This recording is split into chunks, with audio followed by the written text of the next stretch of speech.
didn't want to even continue on football at the time. I just wanted to go home. I used to often relate to my parents. I just wanted normal life. I just wanted normal life. But the reason why I pursued on for another 3-4 years beyond that was to keep everyone else happy.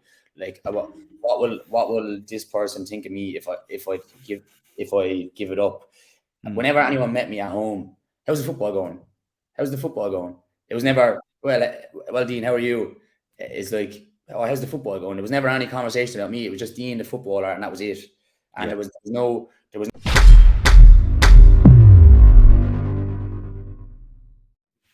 Dean, how are we? Welcome to the show. Not too bad. And you? All good. Thanks for having me on. Good, man. Good. I'm looking forward to this chat. Obviously, with yourself, you have such an interesting backstory, and I'm looking forward to kind of just finding out about that and like learning about the reality of kind of what you went through, because like your story is a dream to a lot of young people, and obviously kind of hearing the backstory of that. So give a little introduction to yourself first. So I'm Dino Halloran. I'm 26 years old. I'm a personal trainer by trade at the moment, and I recently opened up 2 new businesses here in Waterford City. Platinum Fitness is a private gym, kind of semi-private gym, so we focus on semi-private personal training, and I also do a bit of one-to-one there as well. And the second business I opened up in June this year, so it's a recovery facility, so it's geared towards all different types of recovery, not just sports people. So you have your everyday kind of working people, just everything from a block layer to a shift worker to more elite level athletes, and then obviously our gym goers then as well. And yeah, in my past life, I was a professional footballer, if you want to call it that. So I was a professional footballer for 9 years, but I'm sure we'll touch on more of that as we go. Of course. And take me back to the early years. So, because obviously, like, it's a long way from being a young fella to, 26, having 2 businesses and already after being a professional footballer. So, So it's almost like 2 lives. If I'm ever talking to anyone about it, I nearly say my past life and my current life, I almost separate them, which is probably strange to some people, but that's just the way I look at it. So I suppose growing up 5, 6, 7, 8 years old, I was either playing football or I was watching football. I'd be either glued to watching highlights in the Premier League, to the Bundesliga in Germany, to Spanish League. I was watching everything and anything. So it's a bit obsessed. That was obviously my first kind of real passion, and it was my hobby at the time. So that kind of developed as the years went on to obviously get more serious. 12 years old, then I started going on trials, which was, looking back, obviously when you're 12, you think you're bigger than what you are. But now looking back at my sister, I think my sister's 11. Hope I got that right. She's 11. So going on 12 in October. So looking at the size of her and where she's at, that's quite mad to think that, I was actually traveling to the UK and back doing trials at different clubs. So obviously that was the kind of first point in my life where I kind of thinking, oh, this could be like a thing out of my hobby. And I suppose from 12 to 15, then that kind of developed into going over and back nearly every other week to different clubs, doing trials, getting offers, and so on and so forth. Perfect. And how did you get into that then? So I know you said you had an interest. Did you have like a family background of football? Was your friends were into it, or what way did it go? No real kind of like figure that was like, my granddad was a professional footballer or anything like that. It was just, that's what I kind of leaned towards when I was younger, and that kind of created the kind of passion for it. I was just watching football, and I was watching kind of, like Wayne Rooney, Ronaldo and all that when he first came into it, and I kind of became obsessed with it really from a young age. But it was only ever a hobby when I was 10, 11. I never said, right, Jesus. It was only when I kind of started getting to 11 or 12, and then you kind of start hearing about scouts going to games and all this sort of stuff. So I kind of knew to you at that age, and then I was thinking, this is my dream now. I really want to pursue it. Obviously when at that age, like it's hard to really kind of comprehend these things. I never thought at 12 I'd be moving over to London when I was 16 years old, or I'd be even going on all these trials for the next 3 or 4 years. But that's what happened. So yeah, that's crazy, man, because it's such a young age to kind of be thinking like to be thinking like that at all, like to be thinking about a career, about anything. So you said 16. What what was the transition like from, or what happened that you Yeah. transitioned from Ireland over? So obviously, like towards the back end, actually there was a kind of a period from about, I'd say, when I was 14 to 15. I was going for a really kind of bad growing spurt, and I had do you have Osgood Slatters in the knee? You know, it's like a tendon thing. I have it myself as well. Yeah. So Yeah. so it was going really well until I was 14, and I had all this interest and, you know, all these offers and potential offers coming up. And then at 14, I got really hit with that. So I was out for months with this thing. And then all of a sudden the interest kind of starts drifting away, because you have to remember, like, all these clubs are handpicking from Europe. Like you're just one fish in a big massive pond. Like, so if you're not really up to it, you know, there's another one. So things kind of drifted off, and then I kind of got back going into when I was 15 and started picking things back up again. So then I had, like, when I think it was 15 and a half, and I had 3 or 4 kind of concrete contract offers on the table, varying from kind of 3 to 4 year contract offers. So I decided to leave school the summer of 2011.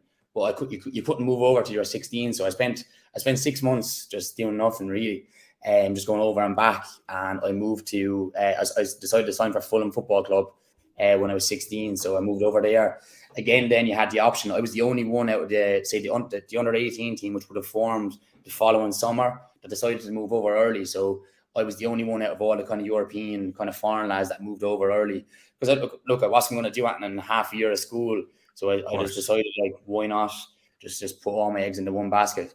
You know, obviously the whole football thing did have its effect on my kind of academic stuff as well, because I was out of school more than I was in school. And even when I was in school, my head was just so invested in my passion for football. And, you know, I was always thinking about going away and making And what was your mindset like at that time? Because, like, still that's a very young age to be kind of thinking about that kind of stuff. Like, what was, like, did you feel like you were set now moving over to England? Yeah, so like, you know, lessons, I suppose, like, are things that if I pass on, if I had a son that was in that situation, like, you're 15, 16 years old. That is a key moment in your life anyway, when you're kind of growing from a kind of teenager, kind of progressing on into that kind of early kind of adult man kind of stage. So that's tough as it is, like, and you kind of start feeling yourself a bit as well at that age. So when I moved over, there was that, and then I was put in obviously with a total 2 strangers, family. Like, they were family, and I was put in with a new house. They have a different culture, they have a different way of doing things. So that was a big shock.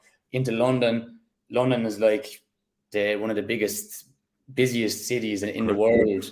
Obviously, I was staying a bit outside of that, but even where I was classed as like a small suburb, was like 10 times the size of where I was.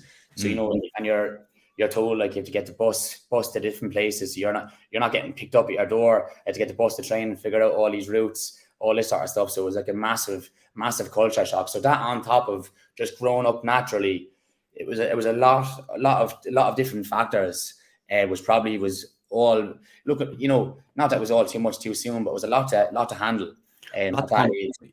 Yeah, it's a lot to take in. And as you said, like, around 15, 16, like, that's what, like, they're very important years of your life to kind of be taken out of your norm. I feel like that's when a lot of people start kind of coming into themselves. And what was like actually like over there, like, training at one of these clubs? Was it like, so the way when I moved over first, so I offered me to put me in school when I went over. But me being me, I said no, I'm all right. So while I moved over as an under 16, so all the other 16s, they have a school. So it'd be like say like De La Salle College or someone here, which just takes on all the Fulham football under 16 lads. They go in first thing in the morning. They do 2-3 lessons. They come out of school. They go training, and then they get picked up from school and go back into, or get picked up from training ground and go back into school again. So it's a real kind of, but I was just coming into this kind of, I was getting up from bed and going to training. But saying that as well, I was the only outsider there. So they were all from London. They were all from London, and they were all kind of very, you know, cliquey, and, you know, straight away get into the UK grime, all this sort of stuff. They're all different dressed. And straight away, that's when the kind of first kind of real lesson that I still take with me now is that, like, I was really trying to fit in. I started drifting towards trying to fit into this group and stop being probably myself. And I was even translated onto the pitch. Like, because I can clearly remember it all now. It was only when I self-reflect as I got older, I can kind of see all these things. But when I was in it, I couldn't. But even when I was on the pitch, then I was trying to make friends. I was passing them the ball. Whereas at home, I'd normally go take on someone and do my own thing. I was trying to kind of make friends and trying to fit in, trying to dress different, trying to get into the music and all that stuff. Now I do actually like that music now, funnily enough. But at the time I didn't. But I was trying to force things. Whereas and that kind of really had a kind of effect on how I kind of developed personally as the years went on. Does that make sense? Of course, yeah, of course.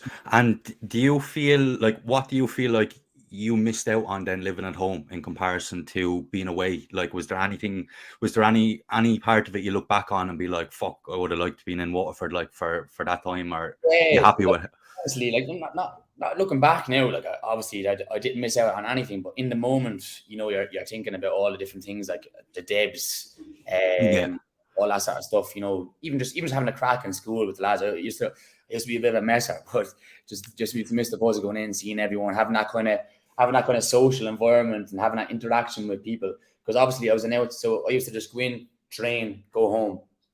Yeah. In, train, go home. My mum and dad weren't at home. My brother and sister weren't at home. Grandparents, no one was around. My friends weren't there. So I was going in to train, to try fit into a group, which was making me feel not shit, but I couldn't be myself. So I kind of felt a lot of kind of almost alone, almost in a sense. Not too be that, but I do kind of feel alone when I went over there. You're 16 as well.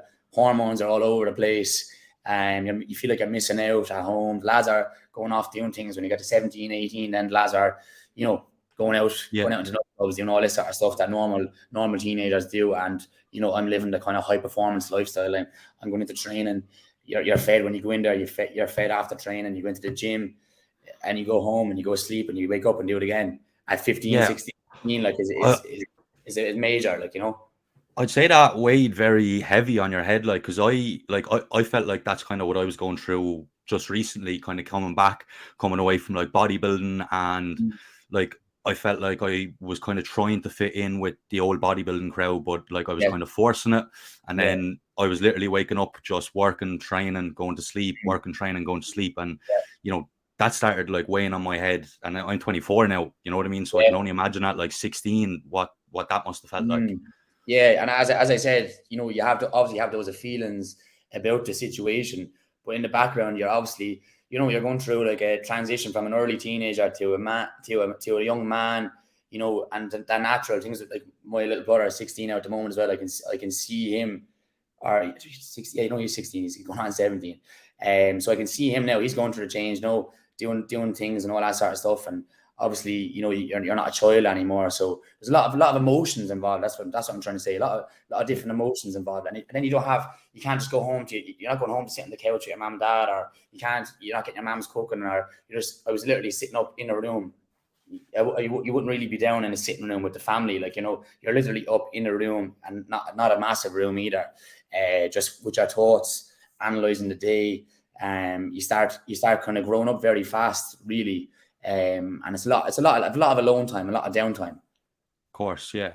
And so how long did it take for you to kind of start fitting in then? Like, so I forgot to say that was only for from January 2012 to June of 2012, or 6 months that was.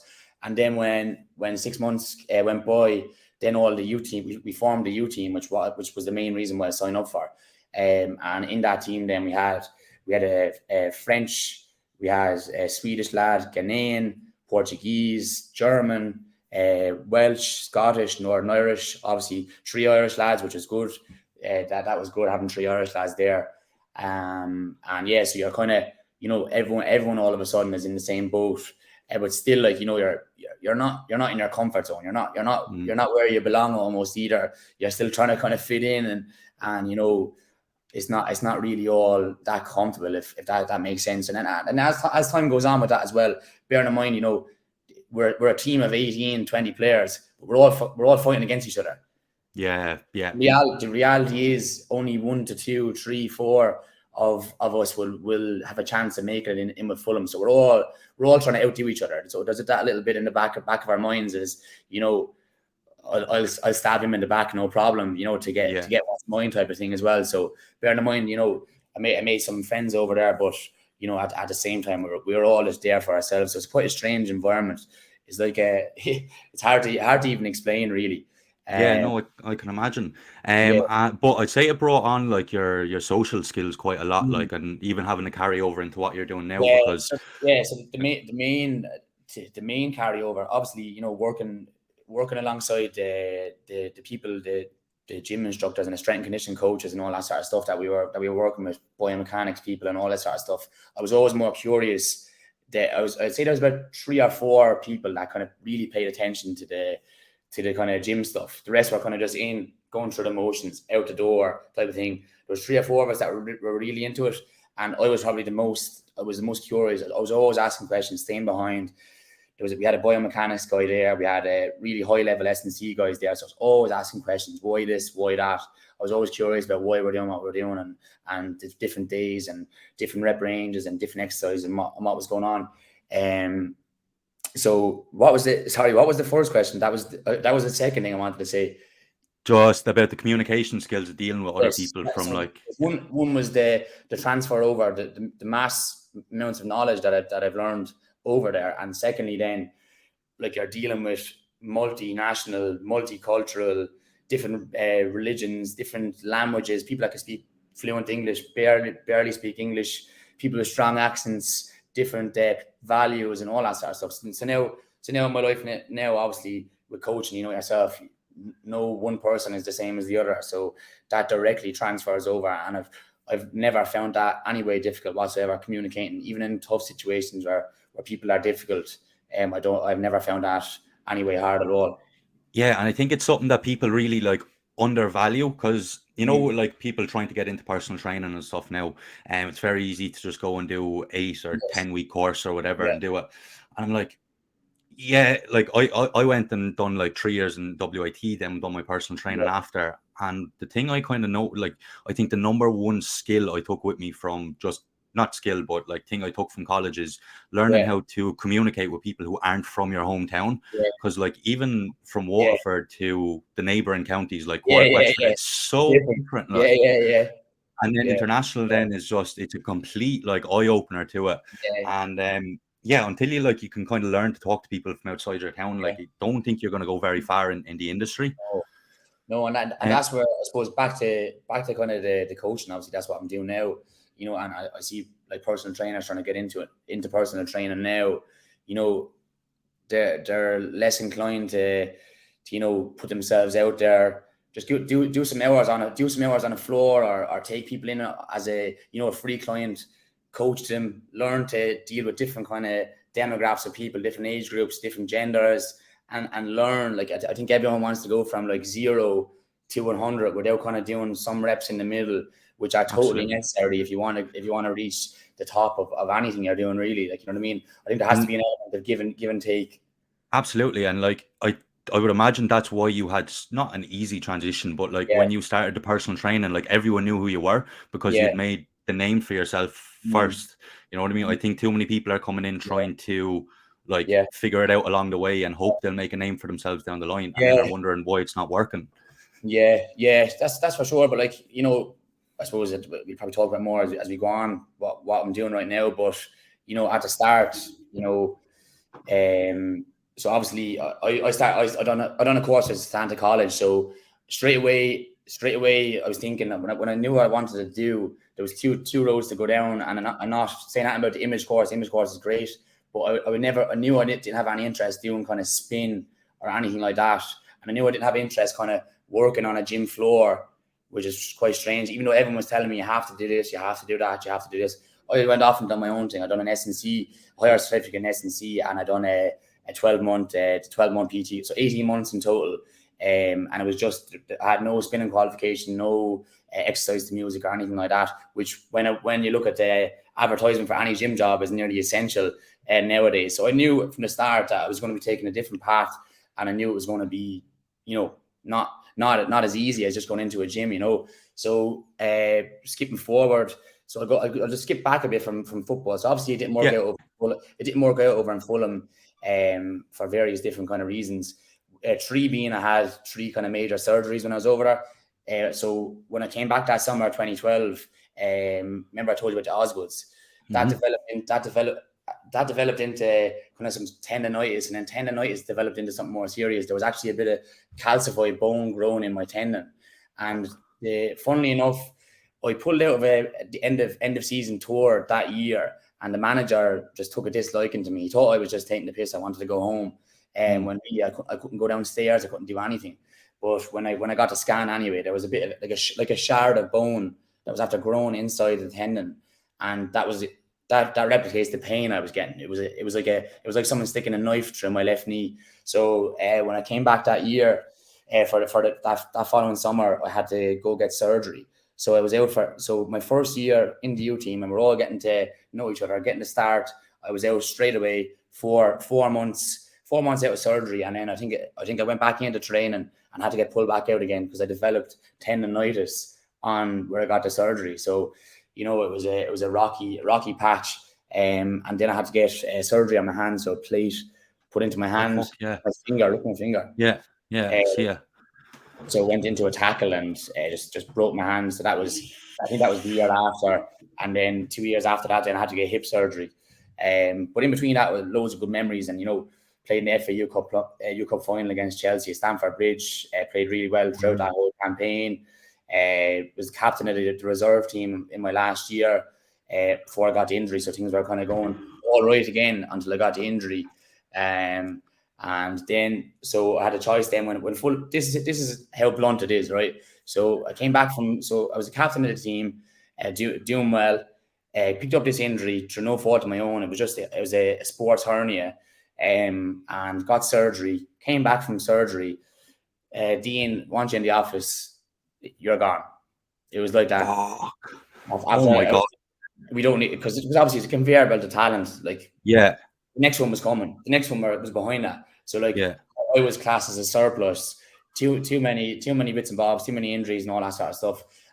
So it was easy as that. So like that, literally, I can still kind of remember the conversation and actually visualize the whole thing in my head, the emotions that I went through there, and then heart sank.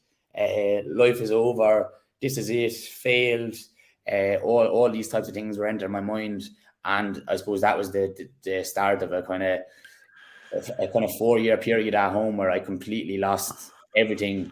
I was what I was, and I went down a kind of really strange, bad path. And but obviously I got here now, so it's good.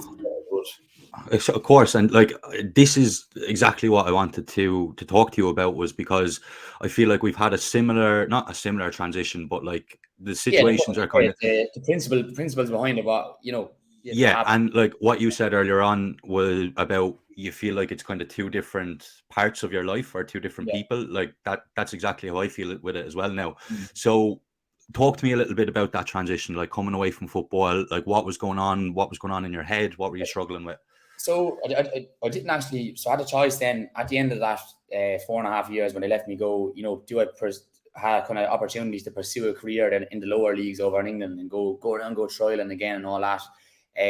Which may I add that I didn't want to do any of this. I didn't want to even continue on football at the time. I just wanted to go home. I used to often relate to my parents. I just wanted a normal life. I just wanted a normal life. But the reason why I pursued on for another 3-4 years beyond that was to keep everyone else happy. What will this person think of me if I give it up? And whenever anyone met me at home, how's the football going?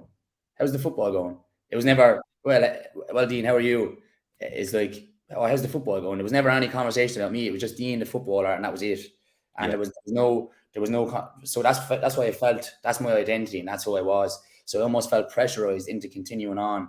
And so I ended up going home, playing in Ireland for a while. So I played up for Bows up in Dublin, Waterford for 3 years, Bray in Dublin, Galway most recently. But they were all just to really just keep people happy, really. And it wasn't really for myself.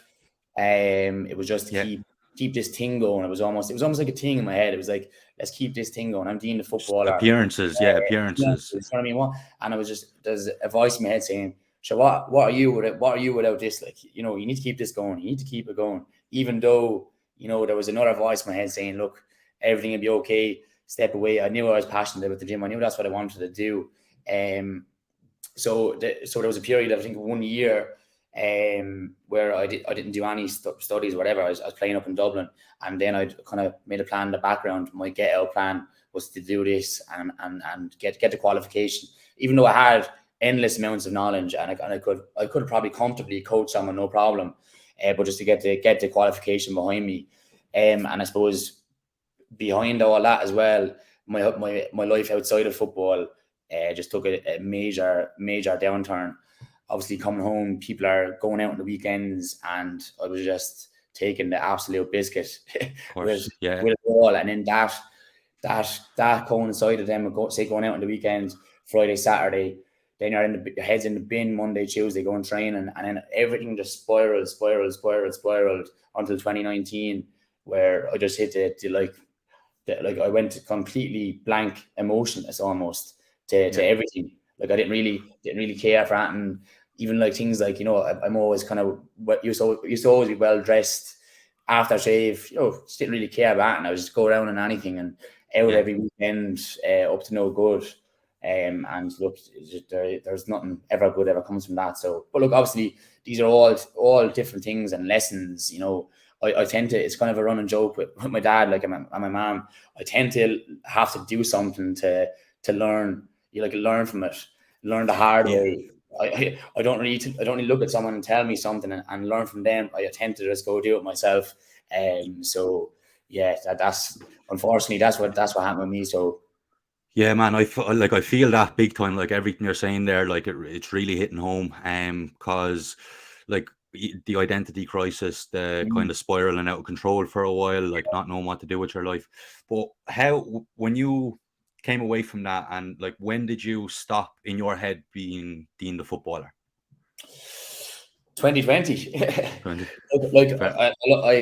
I tied with the idea from as soon as I came home. I think it was 2016, but I just couldn't let it go. And then also then the thing with the social life then as well. Everywhere I went, can I get a picture? Can I get a picture? Because they're playing for Warford, there's all pictures, and I used to get really irate about it towards the end, and these are certain things, I suppose, that transfer over. I still hate, like, I won't even get in a picture when I'm out. Like, look at my Instagram. And this is another thing that I forgot to say. So I think on top of being the 16 and transition and all that sort of stuff, I kind of started developing really kind of bad acne. I think it was about 17. So that was like a major thing for me over there. Like it wasn't just a normal kind of acne. It was big, massive kind of cysts. All over my face of all. And so even from back then, I don't have many pictures from my time in London, and still now there's still something underlying there that I won't, like, I steer away from pictures. And I don't, if you look at my Instagram, it's not just because it's business related that I don't have pictures up there. It's just because I still have this thing that I'm working on in the background that is still underlying there. It's almost like kind of like an emotional scar, even though I don't have them now at the moment. I'm probably more spot prone than most people now, but I don't have the acne and I don't feel that way towards it. But I still have this kind of thing that I kind of, picture,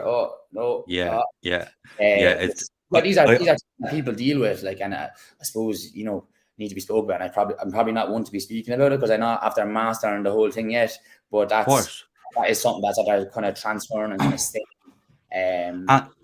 And how did you, like, tell me a little bit about that, because I didn't even know you had that with the acne, and it sounds very similar to what I had with the cysts and stuff. How long did you suffer with that for? Oh yeah, I didn't do anything about it for a year, and I kind of got to the stage where I was sticking like a needle and thread. I was sticking the needle in these things, and these things weren't to be popped. There was no heads on these things. These were under the skin, big, massive, hard boils, and I used to get them like middle of my forehead. When you're in a dressing room, in that dressing room as well, everyone's trying to outdress each other. The new designer clothes, the fresh haircuts every week, all this, and I got dragged into that as well, obviously. But then I'm coming in with big bloody cyst, and there's a few times where I actually, I used to make up where I was sick and all this sort of stuff, and I used to go into training because it really, really affected me. So I went to a dermatologist, and I took Roaccutane, for a period of time, and I got rid of it. But that also then directly affected my performance on the pitch, because I was suffering with really bad cramps. Because of dehydration, but it just dries out your whole body. My mouth used to be like sandpaper. I could drink 3-4 liters of water. My mouth on the pitch was like sandpaper. I was constantly thirsty. That affected my throat, my breathing. I was getting cramps. I could barely last bloody 90 minutes because I was getting cramps, even though I was fitter than anyone. I always was when I was over. That's one thing, fitter than anyone, and I was fast. But I couldn't. This thing was taking me back. My eyes, when I was playing any bit of wind, my eyes would just tear up, pure water. You know, because I think you took it as well, did you? Yeah. I done two courses of it, so man, I understand that better. Some drugs to get rid of it, but Jesus Christ, it's hard, and that also does affect your mood and your head as well. Your mental space, yeah. Like, so there's a lot of different components that were getting thrown at me, so that's another thing. Of course, and you were saying about like the lifestyle over in England and stuff. What was it like socially to like say grow up over there? Is it like, you know, professional hardworking athletes, or is it kind of like, you know, everyone goes in, trains, and then has their fun? It is, and they have their fun as well. Like there was I think it was the end of season. What was it? End of the 2016, 2017 season. So it would have been around May 2017. No, not 2017. Sorry, 2014. And we all went out into this nightclub. And when you're under 18, there's the first years and second years. And I was the first year. And like some of the second years were kind of floating in around the first team and all that sort of stuff. So on bigger money and all that. So we all went out to this, I think it was called Aura Mayfair. It was the name of the nightclub. So we went in anyway, and all doing our thing. It was totally, this just wasn't me whatsoever. It was just really kind of upper class kind of type thing. And everyone was taking their turns buying bottles of vodka. And then your man came around to me, "Oh, your turn to buy a bottle." One of the lads from the team, like, so I bought it anyway, but it was all on a tab. And I think at the end of the night, the tab was like 15, 20,000, like. Jesus. And then I got hit for a bottle of Grey Goose for $6.50. It was like a 70 CL of Grey Goose for $6.50. At the time, like, I was getting all right money, but just like, that was my first kind of, whoa, Jesus Christ. Yeah. And then everyone, the whole dressing thing was just, it was outrageous. Like, everyone going in designer gear, everyone spending all their money on. Well, I certainly was anyway. And then some people were and some people weren't. I was already in that mindset from the under 16, trying to fit in with everyone, dressing different, buying designer gear, going into Gucci, buying bloody Gucci belts, this and that and the other, Louis Vuitton bloody travel bags and all this sort of stuff. Just trying to fit in. But obviously that's another lesson now I've learned the hard way. Again, I was earning probably the same amount of money that I am now that I was when I was over there. And I had no expenses over there. $3,000 flights, budget for a year, all food paid for, accommodation paid for, just money. I came home with little to nothing.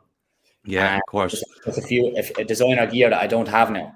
Yeah, and designer gear goes like as much as you like to say, "Oh, I'll have that for the rest of my life for years." No, you won't. You'll wear those pair of shoes into the ground. The bag will become ragged. The t-shirts will go off color. You won't have them forever. So, but I could have invested that money, differently at the time. But these are all lessons. It's all lessons, yeah. It's fun. Yeah, it's funny. Like I went through that when we first started, like the online coaching and stuff. Like I'd never had much money growing up, and then all of a sudden you're getting this, and it's like, oh, buying all these flashy stuff. Yeah. But it grows very, very old, very quick, doesn't it? I feel like there's a lot of people kind of going through that now. They're kind of getting to our age now, and the younger generation, like I definitely wasn't like that when I was younger anyway. The younger generation now growing up, all going around, and even if they're fake, it's still an appearance. Like, what they feel pressurized to go around in Canada Goose, Montclair, D Squared, all this sort of stuff. It's very, very materialistic world, and I suppose that's the evolution of, say, like, Instagram now is more prevalent than when I was younger. It was Facebook, the odd Facebook post, Bebo, but now it's all Instagram. It's all about the appearance, and let's be honest, for most it's a fake appearance, because absolutely, I certainly couldn't justify at this present time spending any money like that on clothes, because we all have different things that we should be putting our money into, you know. Yeah, Um, of course. but like, you know, I'm Um, saying I'm gonna come across like the biggest hypocrite ever. Now I do have some clothes now of designer, but they would never be my priority. Or you know, you have kids out there now that are spending, they're leaving themselves with zero to go buy a coat or a, you know, that doesn't make sense. You know what I mean? Yeah, and you know what? I was literally just about to say that is like it's all like it's okay to have these things, Yeah, but if you're yeah, literally bottoming out your bank yeah. account to go buy Yes. a t-shirt for a night out, like Just to look in a certain way for a certain person and a certain group, it just doesn't make sense. of course. And can I go back to now to transitioning like out of football, Yeah, say yeah, coming back to your old friends yeah, and like coming yeah. back to Waterford? What was that like? Yeah, I suppose coming back in the first place, you know, I was actually growing apart from everyone really, because Mm, it's just how it happened. I didn't really have that kind of same friend group. We just all drifted apart. Not we mm, all. I drifted apart from everyone, partly because I just moved away, and you know it just happened the way it was. There was nothing malicious about it really. Like, you know, we just kind of all drifted apart. So when I first came home, I actually had to reach out to people, you know, mm. to to whatever, to make reconnections and all that sort of stuff. And before I knew it, then I just kind of became to realize that everyone is just Monday to Thursday heads in the bin, and by the time Friday comes back around, they're ready to go again. Saturday night doing the same things. Probably come home late Sunday morning or early Sunday morning or whatever. Heads in the bin again Monday to Thursday. Yeah. And you know, quickly, when in the mind frame that I was in, I wanted an escape from just this situation I was in. You know, because I was, at bearing in mind I was still playing football at the time. I was hanging on to something that I knew that wasn't for me, but I was just doing it to please other people. So I quickly got kind of sucked into that kind of lifestyle. Not every weekend now at the start, but in 2019, I done a top up that year. I was very aware of what was going on. There was only 4 weekends in 2019 that I wasn't out. Wow. That's 48. That's 48 weekends in 2019. It's crazy, and it's so easy to get sucked into that loop. 'Cause, like as I said, I'm kind of going through it now, where like I'm only recently after moving back to like Yeah, where I grew up and all that, and I haven't lived here in a good long while. Kind of fell out of touch with a yeah, lot of people from around here, yeah, and I felt like I'm kind of working Monday to Friday. You know, the lads only kind of see each other when they go out on a Saturday yeah, night, and it's like the one opportunity to kind of go out and socialize for the week yeah. is Oh, yeah. going out drinking. It's very easy to kind of fall into that Yeah, loop, like. sure. And when you're in the mindset I was in at the time as well, and the first time you do it, you get to escape, and the mind goes wandering. You're no longer thinking about those things. All of a sudden, it almost becomes an addiction to get away from the state you're in. So when Saturday comes around and people are doing the same thing again, you're like, oh yeah, where, when, you know, you're very fast to do it, like, and then that also takes its toll on your life, your family life. Not that I had a family at the time, but my relationship with my mom and dad, I suppose. There was a saying for 4 years that I was a train wreck waiting to happen. It was Mm. the thing we used to say, and they were dead right. And you know, I could probably see it. I could probably see it myself at the time, but I was very, very ignorant towards it. Yeah. You know, I just was so And fed up of everything, fed up of life, and you kind that's what my head was at the time. yeah, you kind of feel like you're playing catch up. Like all these people have been doing this for years. Like, and obviously when Yeah, you're so focused doing your own thing, it's like, oh, I can be a normal person again, and you know what I mean. But I think the novelty wears off it very quickly. fairly quick, and then your head's in the bin for a few days.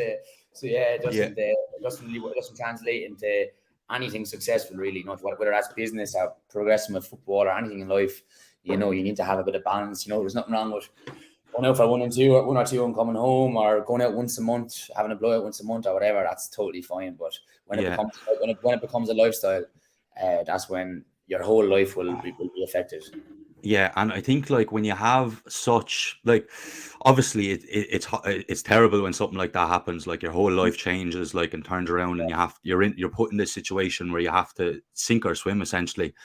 But Yeah, I think when you're put in a situation like that, like you have no choice but to self reflect, and you learn so much about yourself, and like it's very clear now you have your head screwed on, and you know I mean you're on a good path, and you yeah. know it probably like that period of your life probably seems like a blessing in disguise now Yeah, looking back on it, like. the funny thing is though, I know you talk about self-reflection and the importance of it. I don't think I self-reflected till 2020. Okay.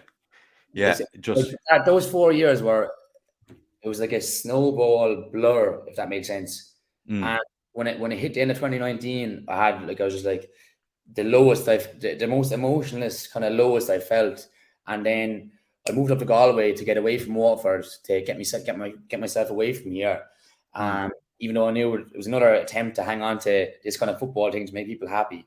And I think Gavin, my best friend, he moved to Australia that year as well, so I couldn't have an opportunity to go. But in the back of my mind, I was studying in the background, going up to Thurles once a month. So I knew this was coming. I knew it was coming as my get-out plan. And then when I moved to Galway from January 2020 to March, and then COVID came. As soon as COVID came, I was like, bang, this is it. This is my chance. Moved back down to Waterford because obviously the pandemic was in full flow. Rang the manager, bang, out. That's me, gone, gonzo. unreal, Yeah, and like, yeah, I completely get what you mean with, like, you didn't self-reflect for a long time, because I think when you're in a situation yeah, like that, like, it definitely takes some time for, like, the dust to settle and for you to kind of look around, because I think when you're in a situation like that, it's just, how do I get out of this hole, yeah. rather than, like, looking, you're just looking forward. What can I do to kind of get me Yes, back in a better position, rather yeah. than looking backwards. And But also then, like, from the flip side of that, you're also in another state. You're totally selfish and ignorant. I was constantly kind of looking for my next escape, as opposed to reflecting to get out of this altogether. I was just kind of thinking, like, when's the next one? When's the next one? How can I get out of this kind of mindset? And the rationalization at the time was going out on the weekend. This is my only escape, like going out, and that's just total bollocks. But that's the kind of mindset I was in, and it's very selfish and ignorant thing to do for my own well-being, and also for my family and all that around me. No, not making out like I was some sort of animal, but like I was not living the life of either a footballer or someone who wanted to progress on to do anything with their lives. I was becoming a waster, almost what I would call it. I was just I wasted away kind of 4 years, but obviously, grateful for it, because I am where I am now because of what happened when I was over in the UK playing football, and also those 4 years at home, not living the life of anyone. So that anyone that wants to do anything with their life, really, I was just being a waster. That's it. yeah. And like, what are some of, like, so if you can kind of think back to your mindset at that time Yeah, compared to now, because obviously you're very, like, successful, driven now, yeah. like, what have been some of the things you've learned along the way, or how would your train of thought be different now compared to then? Are you thinking, like, big picture, Well, or the biggest thing, like, everything in life is temporary, like, so, looking back broaderly over the last kind of whatever 10 years of my life, or whatever, 10, 11 years, everything is temporary, the good and the bad times. But like, I just thought that these bad times were forever. Like, I just thought this was it. So I just thought, like, right, I'm just gonna be playing football now till I'm 34, not even mm, wanting to play football. And so everything is temporary. Like, the good times, yes, enjoy them while you're in them, but you need to be thinking about, like, when I was over in England, I should have been thinking about, right, how can I really, really push on to get to this next level, next level, next level. I was more concerned over there, I think, at times, with trying to fit in, the clothes. I bought a new car when I still drive it, funny enough, when I was 18, brand new BMW once year. It was more, whereas I could have spent that money on, doing a course or something, like, so the mm, good times last, but you need to kind of be constantly thinking about, like, how you can keep the good times rolling and keep improving, keep moving forward with life. And also, on the flip side, the bad times are always temporary.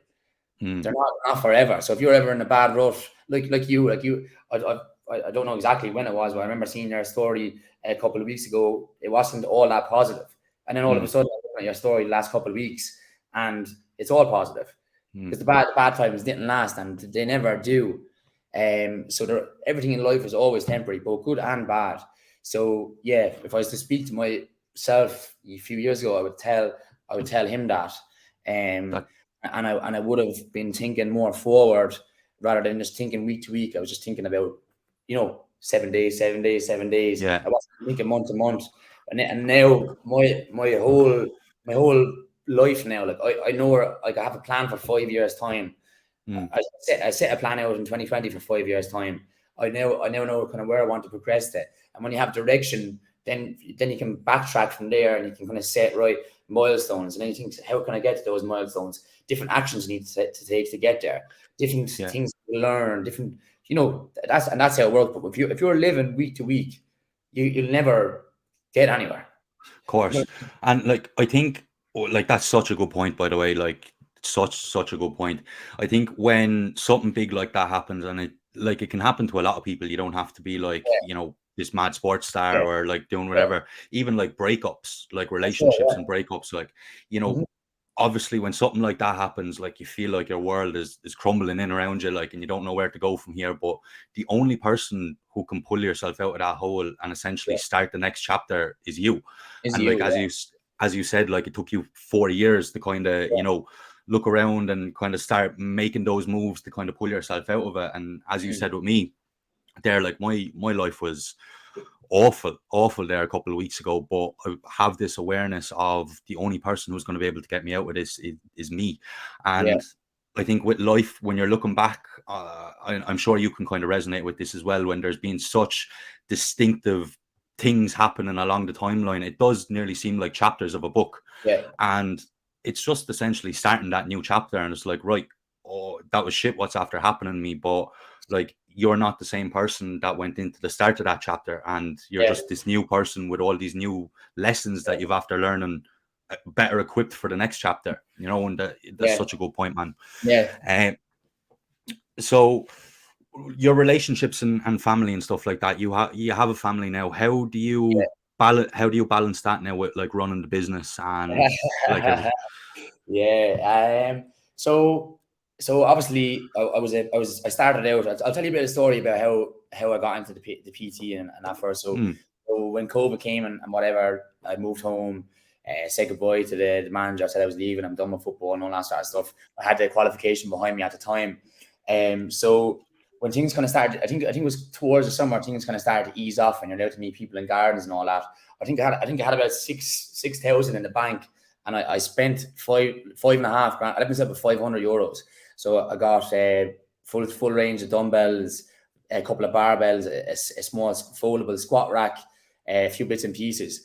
And I simply just went around and offered people to train them in their garden. And it's probably illegal, but definitely.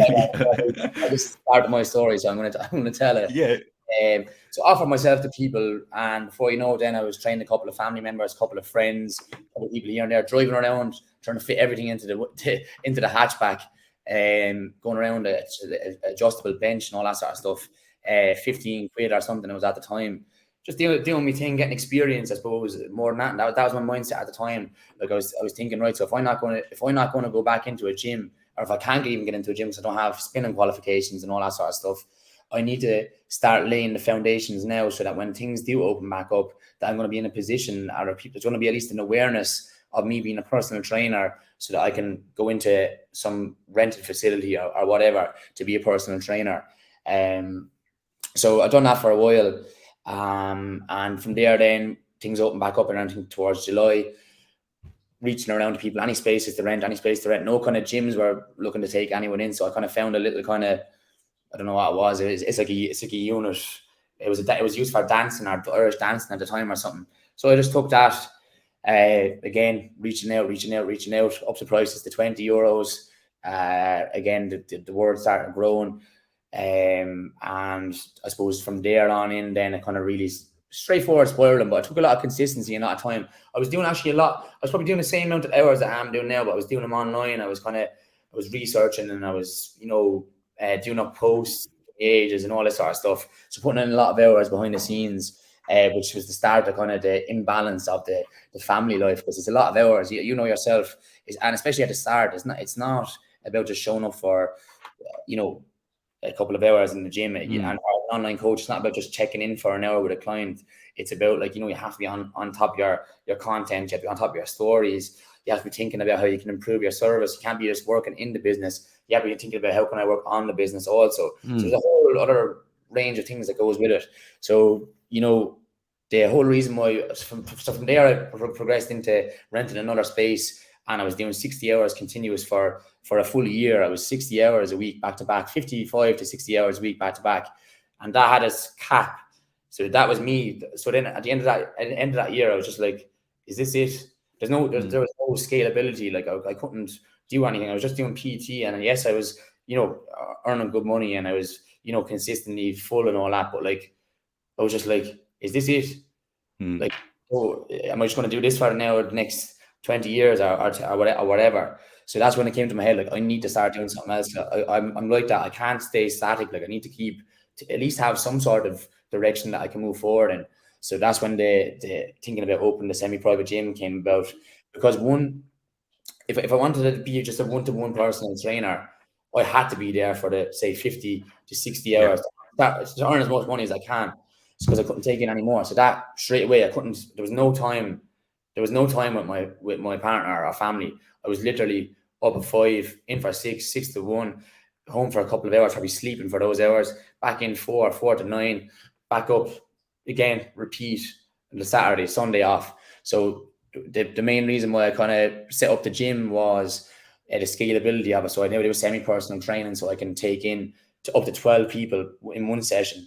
And I give them individual programs to go around their gym under the guidance of me at probably a more affordable price as well, which now allows me to work. At the moment, I'm still doing a lot of hours because I'm working upstairs as well, but I only do about 35 hours in the gym. And Unreal. But I'm doing about 20 hours upstairs and then all the rest outside it. So yeah, I have a plan. I have a plan to get out, but it is very, very tough. It's tough 2 years, very, very little time, and a lot of in the year from herself. You're not spending time, you're not doing this, and I wasn't seeing the family. I was just working, sleeping. So yeah, to answer that, the zero balance of life. Now I have a plan. I know where I want to go to get down to kind of a normal working week. Yeah. And I think that's so important, like for you, like everything you've said there, because for anyone looking to get into the industry, it's a really good like eye opener, and like this is what's involved. You know what I mean? Like you get some people now who are kind of like getting a logo done up and then banging it up on Instagram, being like, right, taking on clients, and there's no groundwork putting in. Like yeah, it doesn't work like that. You have to like undersell yourself. You have to create the name. You have to like, as you said, like even just when people say the name Dino Halloran, the personal trainer comes into mind. You know what I mean? When like you need to create that image for yourself, and you only do that with the hours and kind of putting yourself out there. Like I think for a lot of people as well, they think or they assume that like it's going to be I do this for a couple of months, I put up a couple of posts, and then I'm going to get like 30 hours of PT.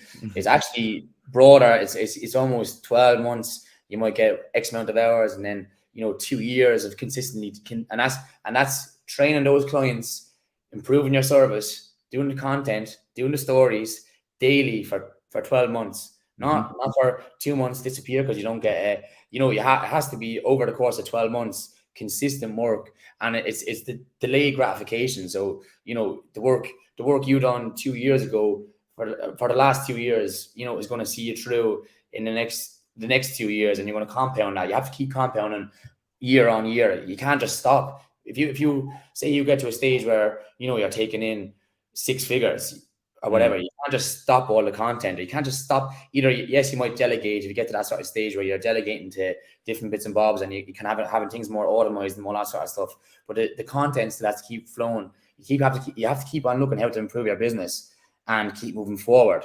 Back to what I said about temporary. Good times are temporary. Like yes, your business is going well now at the moment. My business is going well now at the moment, but that could change next week or the month after.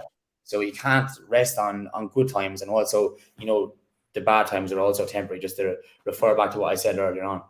Yeah, no, absolutely. And when you were saying like you have an exit strategy and stuff like that, like like number one, I think that's something that's also very important to highlight is like you can't just keep going like that forever, because you will burn out. Like you'll end up hating it. I think that's kind of what kind of started happening to me towards the end as well. Like I stopped enjoying it. Like but yeah, like I found that since kind of stepping away, and I'm sure you're the same, like when you kind of do step away from that, and like I'm going out to see my friends now that I might not have Yeah, seen in like a couple of yeah. years, you spend the time with your family. It's this big kind of like, Hmm. whoa, do you know what I mean? Like I've been missing out on a lot. Like, I tell you, like this was what might seem small to other people. So over the past couple of weeks, I've managed now to leave a time slot from 8 to. So I was going through a stage where I wouldn't see my daughter for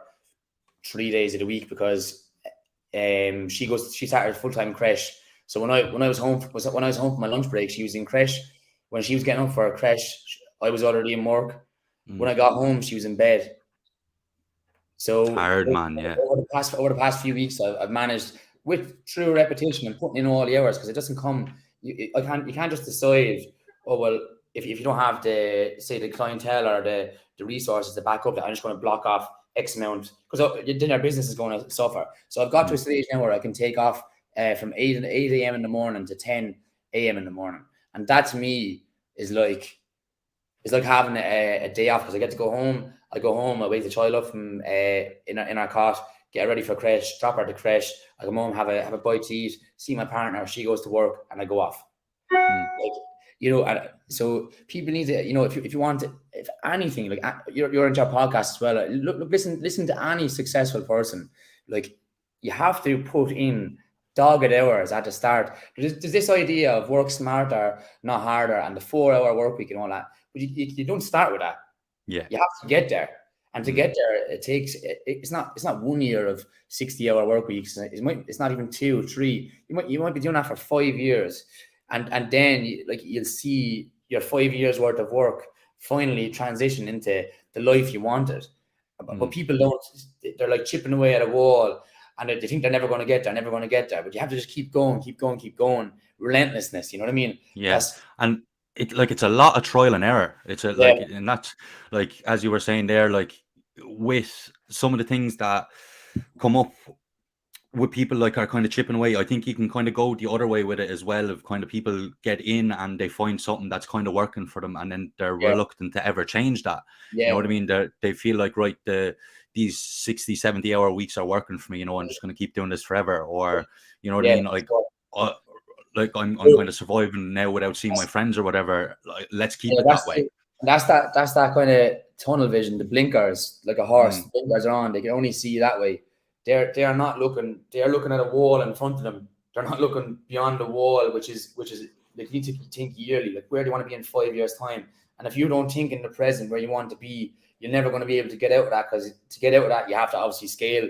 Either you take a hit, which you probably won't do. You want to keep moving forward. So you want to scale the business or think about how you can generate other income or whatever it is to progress on whatever you're doing. So again, it's to get out of that. You need to kind of be able to take a step out of the business to work on the business. And when you're working 60 hours, it's very hard to do that. But at some stage, you need to just sit back and say, right, hang on a sec here. What am I doing, or where to? And if you don't know how to do that, like I didn't just think about this myself. Like I reached out to different people and done a bit of research and done a bit of life coaching with my cousin Shane O'Sullivan. He works at kind of lots of kind of multinational kind of massive companies and CEOs and stuff, and helps them to progress. So he gave me the advice. Like when you're doing what you're doing now, you're in the business. You're working in the business, but you can't work on the business when you're so in it. So you need to be able to take a step back, look at it, overview everything, and see where exactly it is you want to go. You need to have direction. You need to think in like 1 year's time, 2 years, 3 years, 5, and also then what do you want your life to be like in 10 years time? Because if you don't know where you're going to go, you don't know how you're going to get. Like there's no way knowing how you're going to get there because you don't know where you're going. So I have a 5-year plan. I know kind of roughly what I want to be doing, when I'm 40, 50, kind of roughly a rough idea.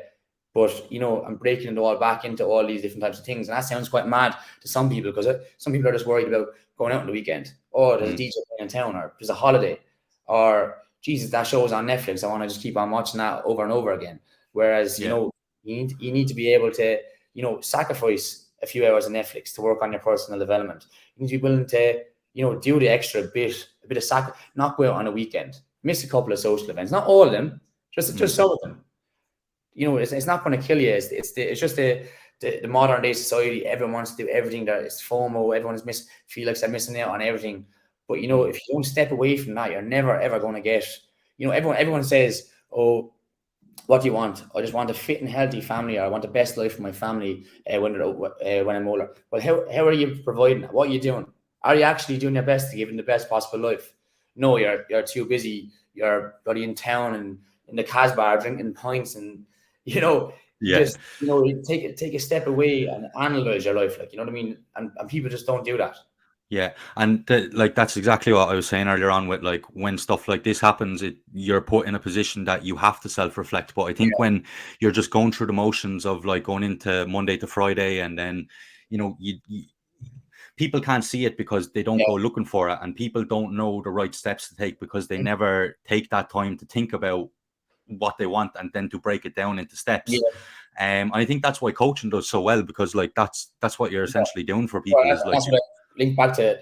Like, I didn't just come up with this myself. Like, this whole thing myself is reaching out and speaking to other people, getting other people's opinion, not even just a life coach or anything, just people's opinion, and reaching out to other gym owners. That I wasn't a gym owner at the time, but reaching out to other people that are gym owners.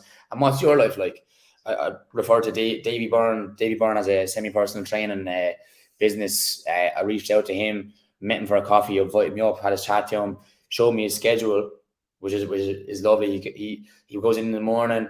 I think he has a couple of hours break. He goes home, like what I'm doing now. That's where I kind of got that idea from, which is quite nice.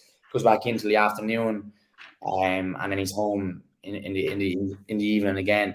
So, and that's what I want. I don't want to step away from the gym, because that just ruins the whole purpose. I love coaching, I love what I do, but it's not realistic to continue on working 50, 60-hour work weeks, because one, either you're going to get drained out, or two, your family, your relationships with your family and your loved ones is going to suffer, and you ultimately then that's going to make you suffer also. of course. So just getting back into that kind of relatively easy, not easy work week. If I could get down to work in a normal work week hours, that would be class easy to me, because I love doing what I do and it's not work. But at the same time, even if you love doing what you're doing and you're doing these crazy hours, it's no matter what, it takes its toll on you, because you're going to be tired. You're going to be living off caffeine, and then it does take its toll on you. Even if you love doing what you're doing, I don't care what you say. After a period of time, it will take its toll on you. Course. And just to go back on something you said there, because I copped it when you said it earlier on, and just there again, like I think something very important that people don't do is just ask people questions. Yeah. Is like, right, this person is doing what I want to be doing. You know what I mean? Ask them a question.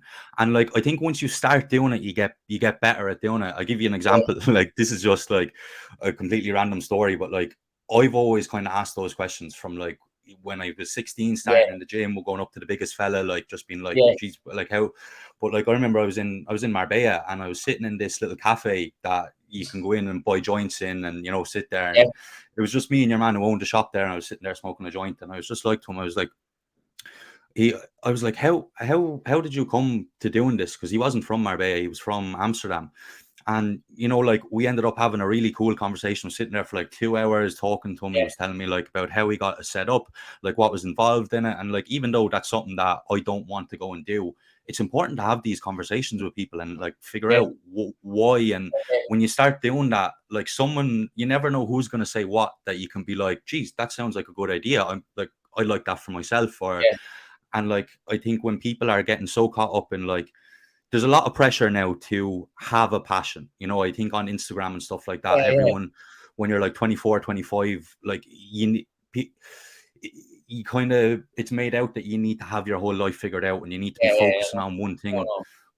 But it's not the case for 90% of people. But no, and I suppose that's where I don't want to make it sound like it's all kind of gym, football, like all this kind of stuff translates to any walk of life, really. Like, because obviously now that I'm working up in I've been actually working. This is my second day, so my last day off was the 26th of June. So I think it's like 81 days. what? And that's working in the gym or upstairs, 81 days. So in those 81 days, and obviously working upstairs, it's not just the same people coming in all the time. And the amount of people that I speak to that say, oh geez, I would have loved to get into some sort of fitness thing or coaching. I was always passionate about it. And they're working in a factory on the bread line, and there's nothing wrong with that as well. But they find it so draining, and they're almost miserable talking, because I could hear it in their voice, and they wish they had done something else. So it's also important when it comes to having a passion to also just go for it. Like, what is the worst thing? If you have a passion, whether it's taking photographs, whether it's doing whatever, there's people of all sorts of different passions. I don't want to start listing them out. But why not just give it a shot? Why not, even if you have to continue on a job, why not just do something in the background and try, like a lot of coaches are online coaches that transition from PTs. They continue to do it in person for a while they're building up their online. And then once the online reaches a certain quota, they can step away from the PT. It's the same if you're in a factory and you're a passionate photographer, for example. Why don't you go off, start doing the bits in the background, go off, doing things for free at the start, then start charging. See, can you build up a little thing going? And then if that starts reaching a kind of reasonable, income, then step away. And then that's your passion. You're now all of your, but people cannot see outside of doing, going to school, going to college, graduating, doing a job, doing a 9 to 5, even if, and that suits some people, yes. But the people that have these passions that are just so afraid to go pursue them, like another thing as well. So when I became self-employed, my partner also, I was just onto her. She was working. She's a beautician, and she was working for all these different people and all that sort of stuff. She's getting paid whatever, it's just over minimum wage, like, and she's doing all these hours for other people. And I was just saying, like, why don't you just go do it yourself? Oh no, like no, like it's unsafe. There's too much risk, like, type of thing. And I was like, you're crazy. Like, just go do it. Give it a shot. What's the worst that can happen? It doesn't work out, you go back working in another place. There's loads of them. You know what I mean? And obviously now it's all working out for her. But Unreal. You just need to take that little step. And even if it's not taking that big step, like leaving a job, like, why not try, like, chip away at your passion in the background and try. Now that social media is so prevalent and it runs everything, why not, like, if you have any passion that can be related, you can pop up pictures and this is what you're doing. If you're, I don't know what it could be, but I just think it's such a shame to see people, go into their 40s, 50s, wishing they had done something, even though they knew that's what they wanted to do from when they were in their 20s. It just doesn't make sense to me. Yeah, I think, like, a big part that has to play with that is just the imposter syndrome. Yeah. People, like, be thinking, like, even if they have the interest in sports or fitness, they kind of look at their life and be like, oh, well, I'm not one of those people, you know what I mean? Who am I to go and do something like that? But everyone is kind of comparing their chapter 1s with everyone else's chapter 10s, you know what I mean? It's a bad way to get in, man. Yeah. But yeah, man, look, I'm going to wrap things up there. Thank you so much for coming on and having the chat, bud. Do you want to plug your socials and where people can find you? Yes, just a good question. So my personal coaching page for anything personal training, or I pop up bits of information or some harsh truths as well that I've got into lately. So that's at Dino Halloran Coaching. The gym is at Platinum Fitness Waterford, and the recovery lounge is at the recovery lounge _ Waterford. So yeah, thanks very much for having me on. I could have probably talked there for another 4 hours, man. It's a good chat, but yeah, thanks very much for having me on. I really appreciate it. No worries, man. Thanks so much. Thanks very much. Thank you.